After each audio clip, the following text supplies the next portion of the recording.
Le village de Spontin sur l'entité d'Ivoire a connu une vague de tourisme florissant et populaire grâce aux châteaux, aux sources ou aux parcs. Les années passant, seul le moulin attirait encore les touristes. Alors pour donner un attrait supplémentaire au village et offrir aux visiteurs ou aux villageois d'ailleurs de nouvelles opportunités de découvrir le village, un réseau de 6 promenades a été mis sur pied par l'ASBL du Moulin de Spontin avec le soutien de l'administration communale. Les promenades démarrent toutes du moulin au cœur du village. Nous avons une petite boucle qui fait 3,5 km, qui est relativement accessible pour des promenades familiales. Donc on reste en grande partie sur des routes, je dirais quelques sentiers de bois et traversé aussi d'un très beau site qui est la carrière de la Rochette. 3,5 km, donc ça c'est une balade familiale. Mais on peut quitter cette promenade à un certain moment en partant sur une boucle que l'on agrandit en fait. C'est un petit peu le principe.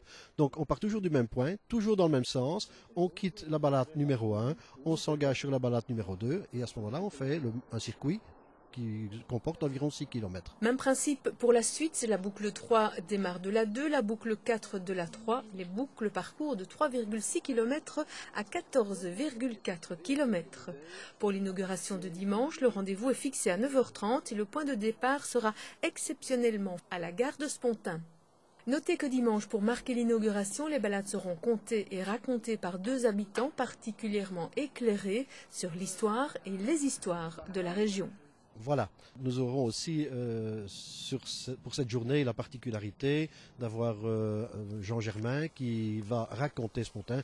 Jean Germain est quand même passionné par son village natal et il connaît très très bien le patrimoine, donc il va raconter Spontin.